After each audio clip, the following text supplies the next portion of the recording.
Politics! Pokemon! Apollo 11! It's Monkchips in 3 minutes. So, what happened to the Nordic flags, I hear you asking? There's only one left.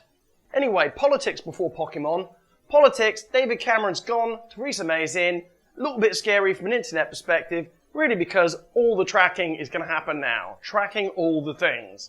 And talking about tracking all the things, we've got this amazing phenomenon. June 24th, that was the day you wanted to buy your Nintendo shares. Because immediately after that, everything went up and to the right. Pokemon Go. Everyone's talking about it. It's going up in the way the pound's going down. It's like the opposite of the Brexit. Everybody loves Pokemon Go. All over Silicon Valley, obviously the boom happened there. You've got everybody walking around, clustering into these groups of people in public places looking for their Pokemon Go. So what is Pokemon Go? It's basically geocaching, but packaged up on a phone, which is kind of amazing because Nintendo was like, mobile phones, we don't do that. We do devices and games, devices and games, devices and games. Eventually they threw up their hands and said, okay, we've got to do games.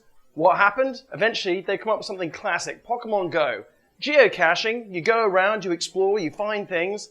It's kind of something you could do communally. I've heard stories of people saying, oh, I'm going to, make it a thing I do bike rides with my daughter. And that's all good.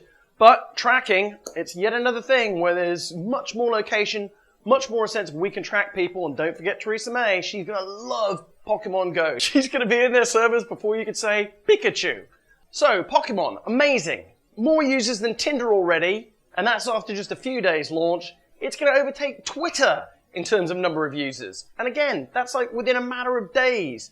Incredible growth on this platform. What's going to happen next? I think one of the interesting questions is, how about APIs? We have APIs in there, developers accessing the service, advertisers are going to want it, they're going to inject their ads into the Pokemon Go, aren't they? Well, we're going to see more and more growth. It's going to be incredible. Don't know how many users? Facebook, watch out. You better buy a Nintendo. What else do we have? Apollo 11. Yeah. So, Margaret Hamilton, she wrote this great code, got a rocket ship where it needed to be. We talked about rocket ships last week. Well, here's an amazing thing. Apollo 11 code is now available on GitHub. You should check it out because I think there's some funny stuff there. There's some humor. Look at the issues. Look at the pull requests. Geek humor. Who doesn't love that? One other thing I want to mention today is Kubernetes. So Kubernetes project came out of Google. We've seen some consolidation there. So Apprenda bought Kismatic. But the most interesting move in Kubernetes for a while, I think, happened this week. Brendan Burns has left Google and he's joined Microsoft. And he says he's still going to be working on Kubernetes. What does that tell us? Azure. Microsoft is all about the workloads. They don't want to own all the standards. This is something very, very new. You take a core committer, you bring them onto your team, you develop code. And I think this is very interesting. So you basically got Google Cloud Platform and Azure both making a commitment to Kubernetes.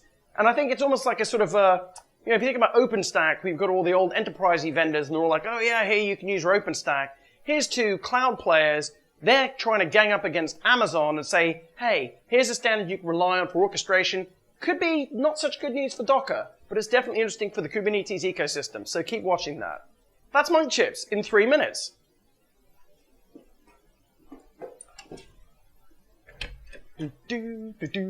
Right.